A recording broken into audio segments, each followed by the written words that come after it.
சற்றுமுன் வெளியான மிக முக்கியமான தகவல், சி ஜோசப் விஜய் அவர்கள் அறிவித்த 3 முக்கிய அறிவிப்புகள். அது என்னென்ன என்பதை இங்கே பார்ப்போம். நீங்க மறக்காம வீடியோக்கு லைக் பண்ணிட்டு பாருங்க.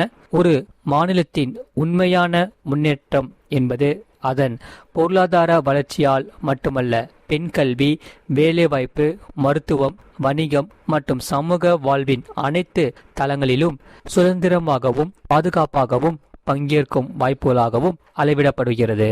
மகளிரின் பயண சுதந்திரம் அவர்களின் பொருளாதார சுதந்திரத்திற்கும் குடும்பங்களின் முன்னேற்றத்திற்கும் அடித்தளமாக இருக்கிறது. தற்போது செயல்படுத்தப்பட்டு வரும் மகளிர் கட்டணமில்லா பயண திட்டத்தில் மாநகரம், நகர்ப்புறங்களில் சாதாரண மற்றும் மலைப்பகுதி பேருந்துகளில் 40 கிலோமீட்டர் வரை மட்டுமே பயணம் செய்ய அனுமதிக்கப்பட்டு வருகிறது.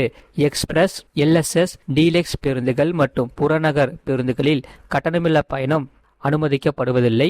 தமிழ்நாட்டின் எந்த பகுதியிலும் வசிக்கும் ஒரு மகளிரும் போக்குவரத்து கட்டணத்தால் தமது வாய்ப்புகளை இழக்கக்கூடாது என்ற சமூக நீதி சிந்தனையை இந்த அரசு முதன்மையாக கொண்டுள்ளது.